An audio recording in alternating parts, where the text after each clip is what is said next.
What's going on, everyone? How's your day going? Christmas is around the corner, and if you're newly into Pokemon, or if you've been a fan of the series for a long time, you may not know what Pokemon game to pick up, or yeah. So, anyways, I want to talk about Pokemon games that are really good, or games that should be easy to pick up. So, welcome and join us for this fun adventure on looking down on all the Pokemon games. Alright, so starting off, we got Pokemon Scarlet and Violet. These are the newest Pokemon games of the franchise, and there's a DLC for these games coming out in December 14th, so it's going to be fairly new. This game came out the 18th of November 2022, so last year. And let me tell you, these are some of the funnest games I've played. Strictly because you can play with your friends, you can catch Pokemon with your friends, you can battle with your friends, and it's just a good overall game to play with your friends. Of course, if you played the older games and you're now just getting back into Pokemon, let me tell you, it will not feel the same as it was because this is a strictly open world game. So, well, what that means is let's just take the Legend of Zelda Tears of the Kingdom, for example. It means you can go whatever way you want. So, just in that game, you can jump off your sky tower and go whatever way, whatever direction you want. The game doesn't force you to go in this one direction. Yes, there's little marks around the map to maybe point you in the direction of the gym or something, but you can pick up and go wherever you want. You could go to the hardest gym if you want, which is the ice gym at the top of the mountain, I believe. Or, anyways, it's one of those gyms at the top of the mountain. You could go there, but let me tell you, there'll be level 50 Pokemon. That's how the game's trying to point you in different directions, but you can grind for a lot of XP and a lot of Pokemon. So overall, just a good game. Alright, so next up, we got Pokemon Sword and Shield, which was last generation of Pokemon game. Now this game is not open world like Pokemon Scarlet and Violet. This game is more like a traditional Pokemon game. Now, there is an open world kind of area. It's called the Wild Area, and in this game, there's Pokemon that spawn all around the map, and you can walk into them instead of going into the grass. And they are like open sprites. Now, the thing that I did mention about Scarlet and Violet is all the Pokemon are in the wild, and you can go and catch them. Sword and Shield's a little different. You can see them in the wild, but you can also go on the grass and it'll give you a random encounter every time. So this game is pretty good. It also has really good DLC. So the Crown Tundra in specifically is a good DLC. You can catch, if you're into catching legendaries and shiny Pokemon, this is the game for you. You're really into that. But if you're just into normal shiny Pokemon, Pokemon Scarlet and Violet is a good one for you because that game makes it easier than ever to get yourself a shiny. Alright, next up we got Pokemon Let's Go Pikachu and Let's Go Eevee. Now, these games are honestly my favorite Pokemon game because of the fact that it's open, it's kind of open, but mostly all the Pokemon are standing outside. You can see them, you can walk into them, and you can also see their shiny form in the wild with little sprinkles. And it's a remix of the Gen 1 Pokemon games. Now, let me tell you, these games are so good.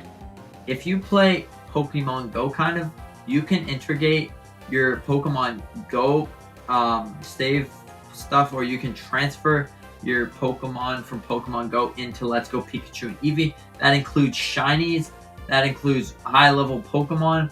Not sure why you would want to do that, but you can do that. Anything that was inside the Kanto variation of games, the generation that started it all, you can transfer to that. And instead of the normal Pokemon game that you lower him and then catch the ball.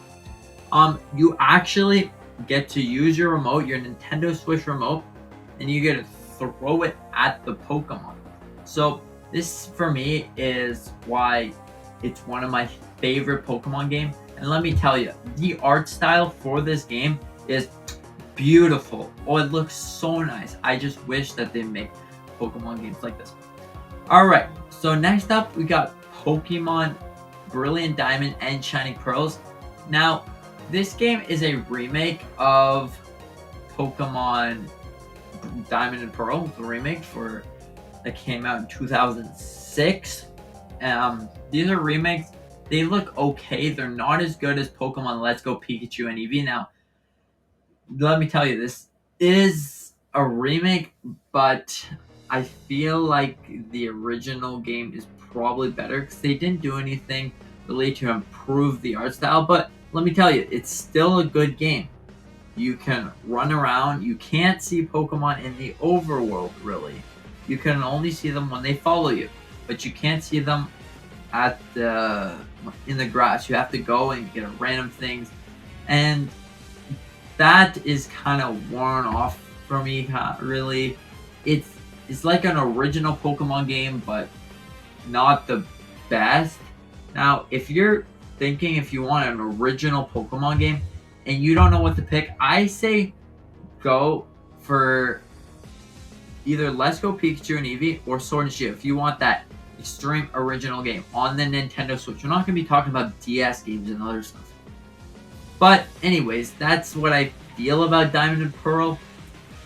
It's a good game. It's a good game. Alright, so next up we got Pokemon Legends Arceus. Now, Pokemon Legends Arceus is a semi-open world game. What that means is it's not fully open world. Only parts of the map is open at once. So let's just say you're going to the beach area. Only a tiny little part of the beach, and then you have to fast travel to another area inside the game.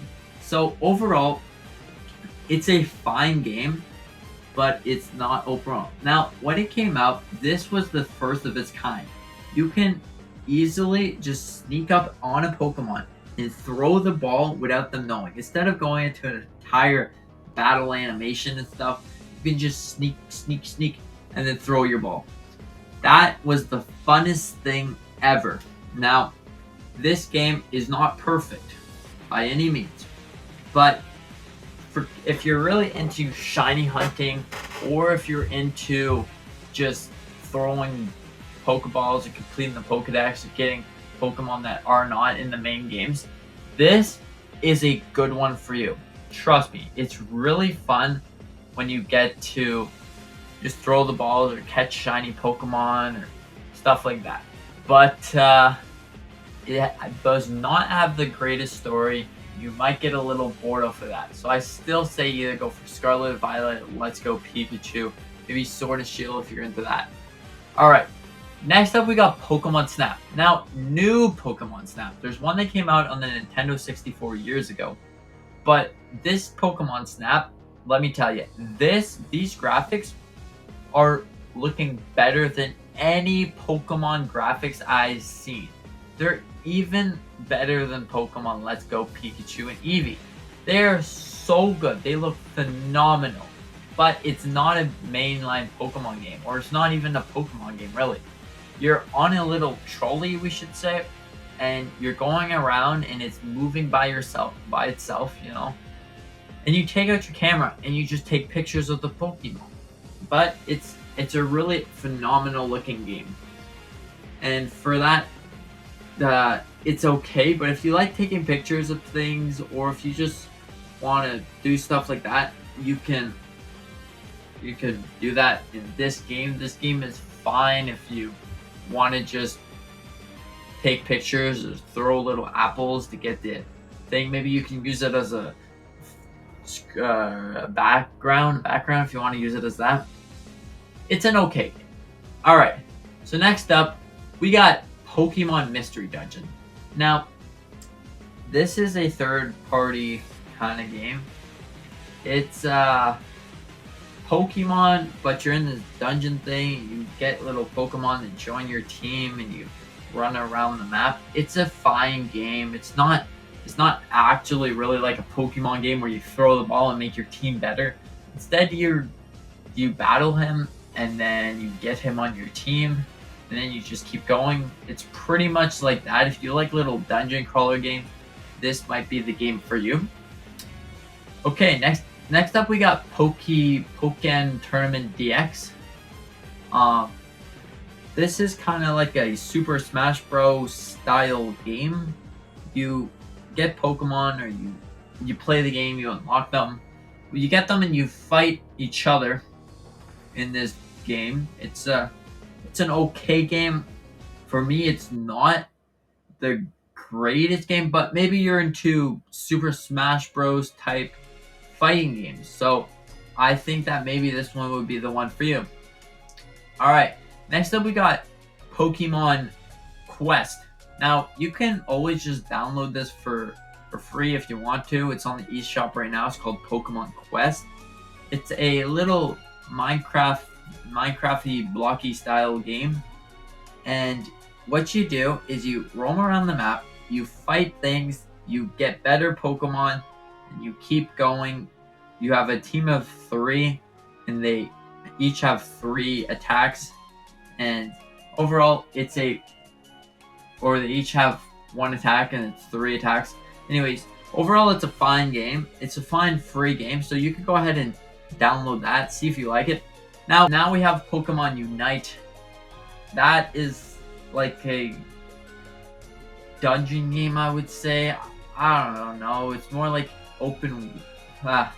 It's weird. You fight other people online with these Pokemon, and it's kind of pay to win because you have to pay to get better Pokemon.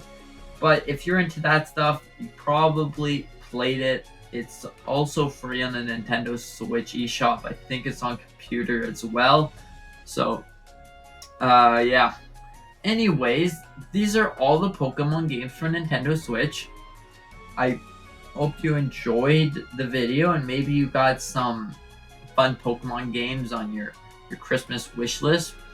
Or you just like to watch this video because you didn't know what Pokemon games are good and which ones are not so good. But anyways, yeah, if you like this video, thanks for watching. Maybe you can drop a like. I really appreciate it. And comment down below which one your favorite Pokemon game out of the Nintendo Switch era of Pokemon games. And yeah, thanks for watching. I hope you have a fantastic day, and see you in the next one.